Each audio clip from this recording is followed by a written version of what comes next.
다 함께 기도 드리심으로 아침 묵상 시작하겠습니다. 우리와 늘 함께하여 주시고 말씀과 기도로 우리의 삶을 인도해 주시는 하나님 감사합니다. 그 은혜로 오늘도 하루를 살아가게 됨을 고백하며 기대하는 마음으로 경건의 시간을 보냅니다.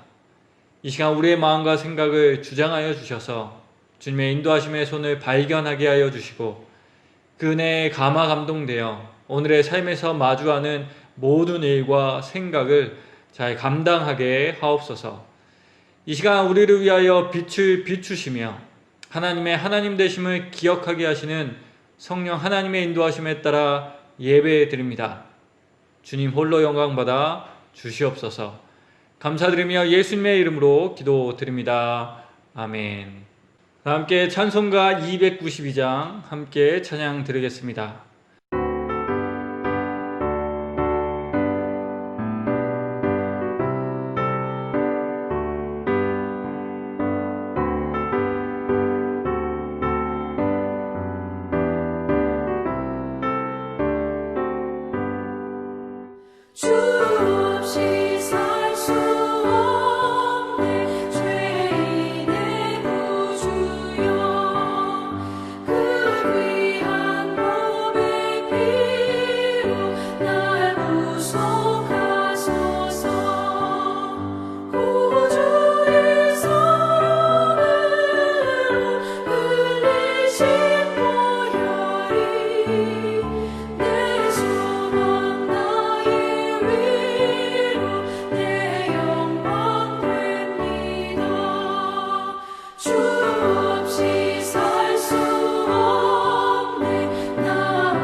함께 찾아보실 하나님의 말씀은 마가복음 15장 21절에서 23절까지의 말씀입니다. 마가복음 15장 21절에서 23절까지의 말씀, 다 함께 찾으신 말씀을 눈과 귀로 함께 읽겠습니다. 마침 알렉산더와 루포의 아버지인 구레네 사람 시몬이 시골로부터 와서 지나가는데 그들이 그를 억지로 같이 가게 하여 예수의 십자가를 지우고 예수를 끌고 골고다라 하는 곳, 번역하면 해골의 곳에 이르러 모략을 탄 포도주를 주었으나 예수께서 받지 아니하시니라. 아멘. 성경의 서사 속에서 흥미롭게도 역설적인 것이 종종 등장하는 것을 보게 됩니다. 그래서 성경의 이야기를 읽을 때마다 그동안 우리가 가지고 있었던 생각 혹은 우리가 세상으로부터 배운 것들에 대하여 근본적으로 다시 돌아보게 됩니다. 예를 들어 모진 고난과 억울함을 겪어야 했던 요셉의 이야기에는 형통이라는 개념이 나타납니다. 우리의 생각에는 모진 고난과 억울함의 이야기에는 승리와 회복의 개념이 강하게 나타나야 할 것 같은데 오히려 생각하지도 못한 형통의 개념이 바로 요셉의 이야기에 등장합니다. 이렇게 하심으로 고난이 어떻게 형통이 되는지 알려주시며 역설적인 이야기로 우리의 생각을 바꾸십니다. 세속적인 관점에서 하나님의 나라의 관점으로 고난과 형통을 다시 보게 하며 오늘 우리의 삶을 잘 감당하게 하십니다. 같은 맥락에서 하나님의 창조도 동일합니다. 우리는 창조를 체험이라는 개념으로만 이해할 때가 있습니다. 시간이 흐르며 뭔가 새로운 것들이 점차 생기는 것을 성경을 통하여 보았기 때문입니다. 그래서 하나님의 역사는 채워짐의 역사로 이해하게 됩니다. 하지만 꼭 그런 것만은 아닙니다. 창조의 기사를 자세히 보게 되면 창조는 채움으로만 시작되지 않음을 발견할 수 있기 때문입니다. 하나님은 물을 비워 궁창을 만드십니다. 또한 물을 비워 땅이 드러나게 하십니다. 곧 채움이 아닌 비움을 통하여 창조하신 것입니다. 비움을 통하여 새로운 일을 시작하신 것입니다. 그리고 이러한 창조의 모습은 구원의 사역에도 동일하게 드러납니다. 성도 여러분, 예수님의 십자가를 기억해 보십시오. 사도 바울은 우리를 구원하시기 위하여 십자가를 지신 예수님을 바라보며 빌립보서 2장 7절에 이렇게 말씀하셨습니다. 오히려 자기를 비워 종의 형체를 가지사 사람들과 같이 되셨고, 그렇습니다. 예수님께서는 자기를 비워 수많은 영혼을 살리셨습니다. 많이 채워지는 것을 통해서 영혼을 살리신 것이 아니라 오히려 비움을 통해서 수많은 영혼을 살리셨습니다. 이렇게 창조와 구원의 역사에는 채움과 많아짐의 이야기만이 등장하는 것이 아닙니다. 충만하게 되는 것만이 등장하는 것이 아닙니다. 오히려 우리의 생각과 다른 비움의 이야기가 함께 등장합니다. 그래서 역설적이라 느껴지게 됩니다. 성도 여러분, 하나님은 이렇게 역설적인 서사를 통하여 우리 안에 고정된 생각을 바꾸십니다. 그리고 이러한 특징을 우리는 오늘 본문에서도 동일하게 발견하게 됩니다. 우리가 알거니와 십자가는 그 어떤 고통과 비교할 수 없이 큰 고통을 주는 형벌이었습니다. 그래서 우리는 하나님이 계시다면 그 고통을 줄여주셔야 된다 생각합니다. 그래야 자비의 하나님이시지라고 생각하기 때문입니다. 그리고 이러한 맥락에서 우리는 종종 이렇게 생각할 때가 있는 것 같습니다. 우리가 고난 중에 받게 되는 고통을 줄여주시는 것만이 우리가 하나님으로부터 받을 수 있는 유일한 하나님의 은혜일 것이다. 성도 여러분, 이러한 생각은 너무 공감되는 이야기이고 너무 당연하다 생각되는 이야기이기도 합니다.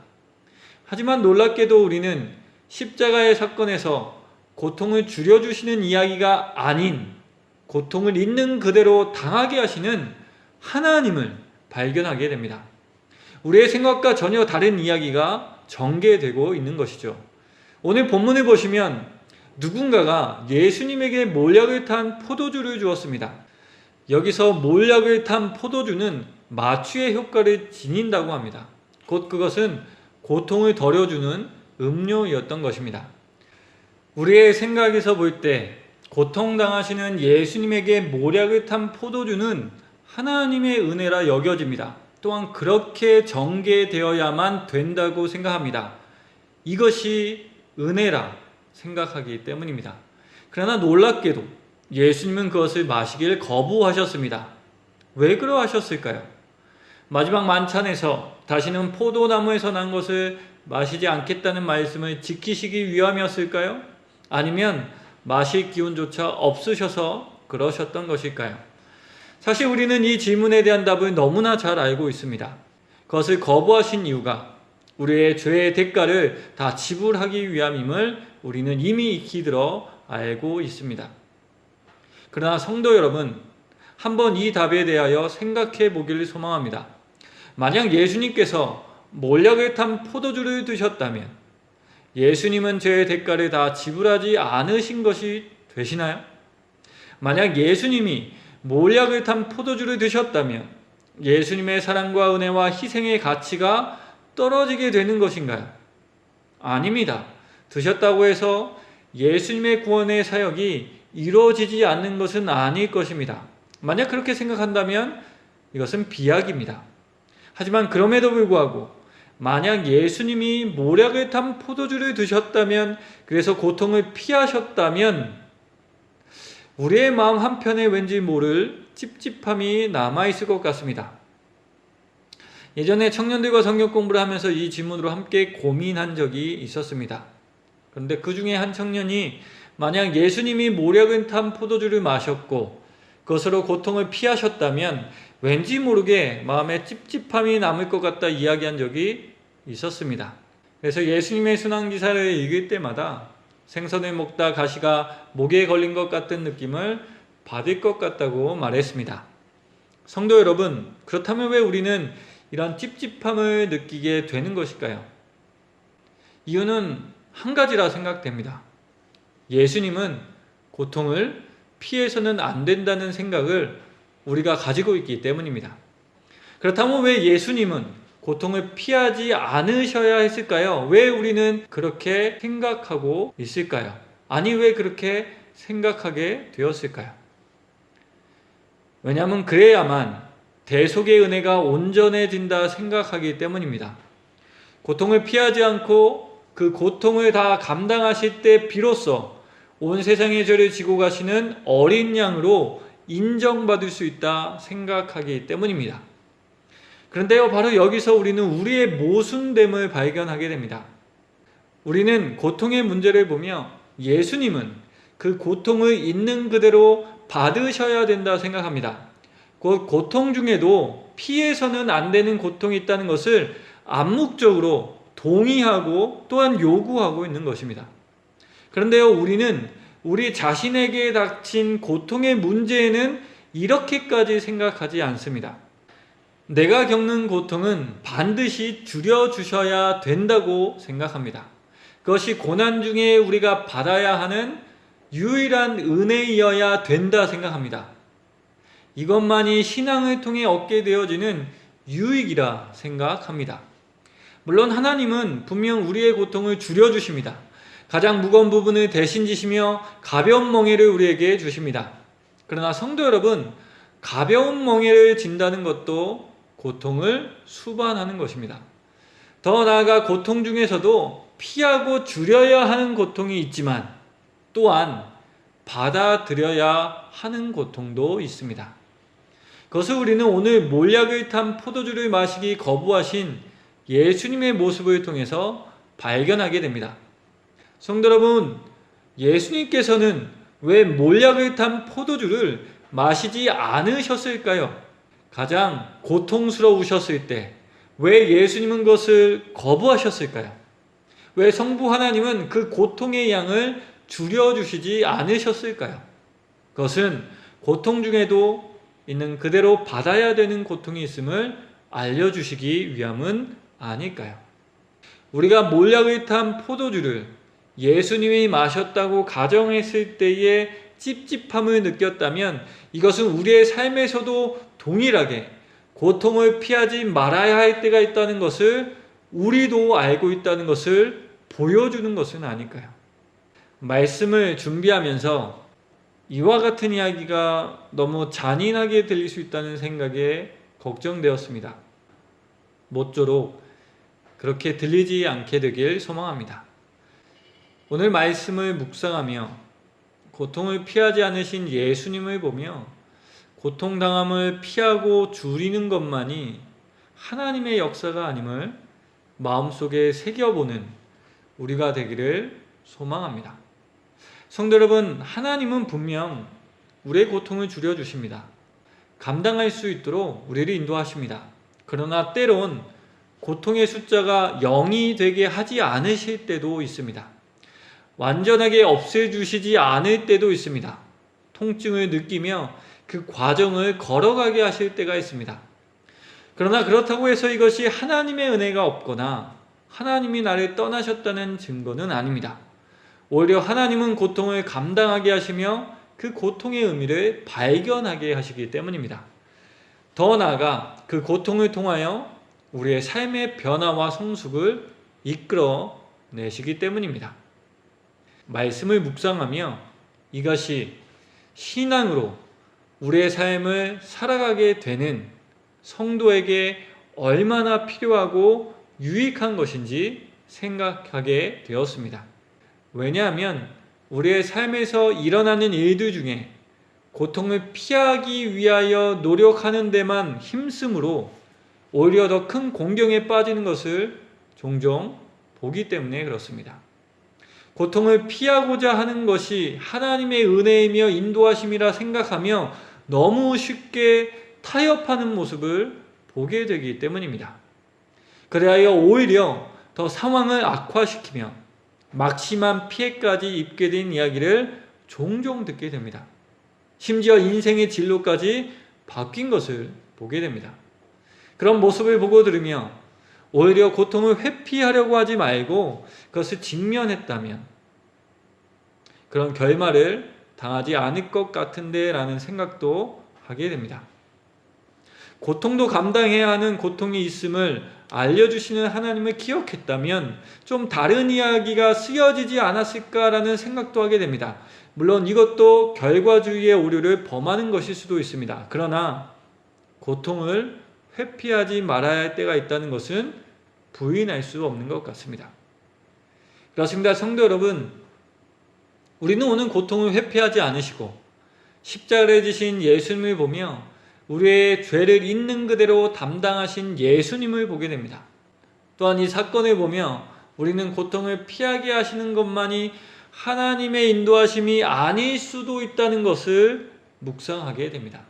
분명 하나님은 고통을 줄여주시지만 때때로 그 고통을 완전하게 없애주시지 않을 때가 있습니다. 그것이 능사가 아님을 우리보다 더 지혜로우신 주님은 아시기 때문입니다. 그래서 하나님은 몰약을 탄 포도주를 거부하신 예수님을 묵상하게 하시며 남아있는 고통에 대한 생각을 바꾸십니다.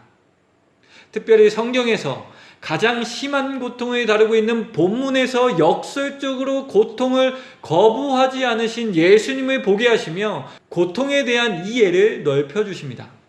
더 나아가 예수님을 묵상하며 마음의 힘을 얻어 고통을 회피하지 않게 하십니다. 직면하게 하시며 하나님의 선한 인도하심을 구하며 의지하며 그 고통을 부여잡고 살아가게 하십니다.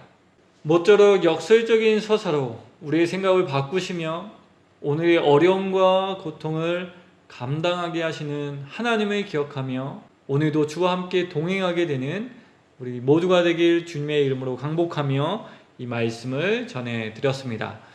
함께 기도드리겠습니다. 하나님, 십자가의 고통을 줄일 수 있음에도 불구하고 그 고통을 다 받아들이신 예수님을 기억하며 묵상합니다. 가장 심한 고통을 받으실 때 오히려 그 고통을 줄이지 않으신 하나님을 묵상합니다. 그리하여 고통 중에도 꼭 피하는 것이 능사가 아닌 고통이 있음을 생각하게 되었습니다. 주님, 고통을 줄이고 피하는 것만이 하나님의 은혜로만 생각했다면 고통을 있는 그대로 받으신 주님을 보며 그 생각을 넓혀 주옵소서. 고통을 감당할 수 있는 힘을 주셔서 그 고통을 직면하게 하옵소서. 그리하여 우리의 삶에 여전히 흐르고 있는 주님의 섭리와 인도하심을 맛보게 하옵소서. 하나님이 살아계셔서 역사하신다는 것을 믿음으로 이것도 은혜가 됨을 깨닫게 되는 우리가 되게 하옵소서. 그러나 하나님, 이 믿음을 가지고 살아가려고 힘쓰지만 힘들어질 때가 있음을 주님 아십니다. 그때마다 나의 마음을 붙잡아 주시고 힘을 주옵소서. 쉼이 필요할 때 쉼을 주시고 마음의 평안이 필요할 때마다 평안을 허락하여 주옵소서. 그리하여 끝까지 감당해야 하는 고통을 잘 감당할 수 있도록 도와주시옵소서. 오늘도 이 믿음으로 오늘의 어려움을 바라봅니다. 그리하여 주님을 더 의지합니다. 주님 도와주시옵소서. 특별히 우리의 건강을 지켜 주옵소서. 우리의 몸과 마음을 영혼을 강건하게 하여 주셔서 잘 견디고 또한 회복하게 하옵소서. 경제적으로 어려워하는 분들도 계십니다. 주님 함께하여 주시고 일용할 양식을 허락하여 주옵소서. 신앙적으로 헤매고 있는 이들도 있습니다.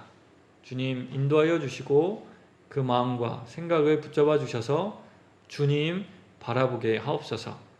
오늘의 삶을 다시 한번 주님께 부탁드리며 예수님의 이름으로 기도드립니다. 아멘. 다 함께 주님께서 가르쳐 주신 기도 들으심으로 아침 묵상을 마치겠습니다. 하늘에 계신 우리 아버지, 아버지의 이름을 거룩하게 하시며 아버지의 나라가 오게 하시며 아버지의 뜻이 하늘에서와 같이 땅에서도 이루어지게 하소서.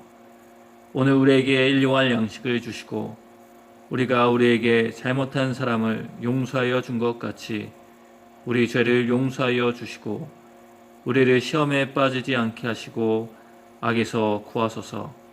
나라와 권능과 영광이 영원히 아버지의 것입니다. 아멘.